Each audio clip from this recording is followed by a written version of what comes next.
আর এই আল্লাহ শব্দটা পৃথিবীর বেশিরভাগ প্রধান ধর্মগ্রন্থেই উল্লেখ করা হয়েছে, এমনকি হিন্দু ধর্মগ্রন্থে উল্লেখ আছে।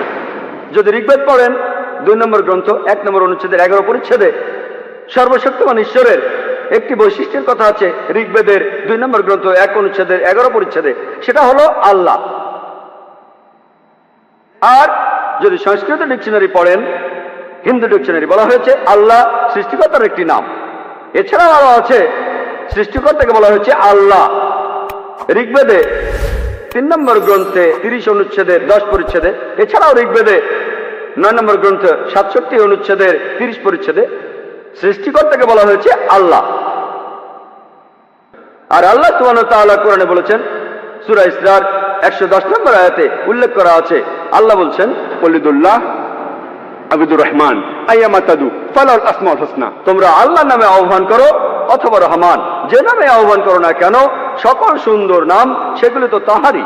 আপনি আল্লাহ সুবহানাহু ওয়া তাআলাকে যে কোনো নামে ডাকতে পারেন, তবে নামটা হবে সঠিক নাম, এটা হবে সুন্দর নাম, এতে করে আমাদের মনে কোনো ছবি ভাসবে না। আর এই কথাটা যে সুন্দর নামগুলি সেগুলো আল্লাহ তাআলার, এই কথাটা সূরা ইসরার 110 নম্বর আয়াতে, এছাড়াও কথাটা রয়েছে পবিত্র কোরআনে সূরা আরাফের 180 নম্বর আয়াতে, সূরা তাহার 8 নম্বর আয়াতে এই কথা বলা হয়েছে। এছাড়া উল্লেখ আছে সূরা হাশরের 24 নম্বর আয়াতে যে সবচেয়ে সুন্দর নামগুলি সেগুলি আল্লাহ তাআলার।